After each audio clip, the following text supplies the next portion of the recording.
हाय नमस्कार, माझ्या मिनी ब्लॉगमध्ये तुमचं स्वागत आहे। आज रविवार स्पेशल मी बनवत आहे मटन। या सर्वांचं झणझणीत मटन खायला झणझणीत स्पेशल काळा मसाला मटन बनवणार आहे। या सर्वांनी यूट्यूब फॅमिली या सर्वांनी मटन खायला आणि मटन कसं बनवता मला कमेंटमध्ये सांगा।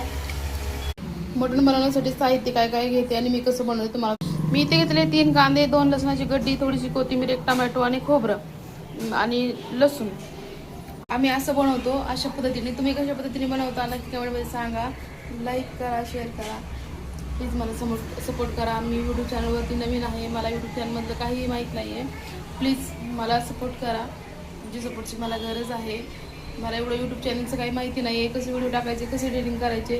प्लीज कोणाला जर त्यातली माहिती असेल तर प्लीज ताई दादांनो मला सांगा।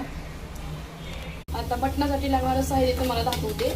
आता मी कांदा वगैरे कापून घेतलेला आहे, त्यामध्ये थोडंसं तेल घालायचं। म्हणजे मी असं बनवते, तुम्ही कशी पद्धत तुमची थोडी वेगळी असू शकते। मी तर असंच बनवते, कारण खोबरं हे व्यवस्थित भाजून घ्यायचं। आता खोबरं आपलं लालसर रंगावर भाजलेलं आहे, आता हे काढून घ्यायचं। आता खोबरं भाजून झालेलं आहे, आता भाजून घ्यायचा कांदा।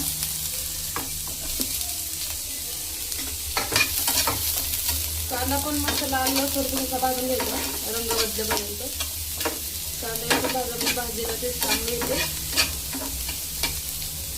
आता कांद्याचा रंग लाल झालेला आहे। आता याच्यातच आपण हा टोमॅटो घालायचा। मी अर्धा टोमॅटो घातलेला आहे, कारण आम्हाला जास्त आंबट नाही आवडत आणि काळ्या मसाल्यामध्ये जास्त टोमॅटो घातला तर ते चवीला छान लागत नाही। याच्यामध्ये अद्रक, लसूण आणि टोमॅटो घातलेला आहे। आता हे थोडंसं लाल होईपर्यंत भाजायचं। भाजून झाल्यानंतर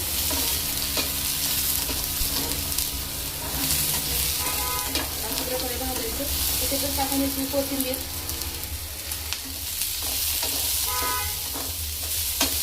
हे सर्व भाजलेलं आहे। आता आपण मिक्सर जारमध्ये काढून हे अशा प्रकारे मी भाजून घेतलेलं आहे। आता मिक्सरवरून काढते, कसं काढायचं ते पण दाखवते। पहिल्यांदा खोबरं काढायचं, त्याच्यानंतर कांदा, लसूण, अद्रक सगळं एकत्र मिक्स करून बारीक पेस्ट आहे। तोपर्यंत मी इकडे कुकरला मटण लावलेलं आहे। कुकर म्हणजे जास्त लवकर शिजतं, त्याच्यात मी कुकर लावलेला आहे। मटण शिजण्यासाठी कुकरच हवा। ही असं वाटतं मी तयार करून घेतले, बारीक असे याची पेस्ट बनवून घेतली आहे। आता चला मटण पण शिजलेलं आहे, चला आता बनवूया। तर मग दोन चमचे तेल घालून घ्यायचं। मी घातले 2 चमचे तेल, त्याच्यामध्ये घालायचं ते बारीक केलं तेल। आपलं गरम झालेलं आहे, चला वाटण घालून घेऊ। आता आपला मसाला भाजलेला आहे, आता याच्यामध्ये आपण घालू। आता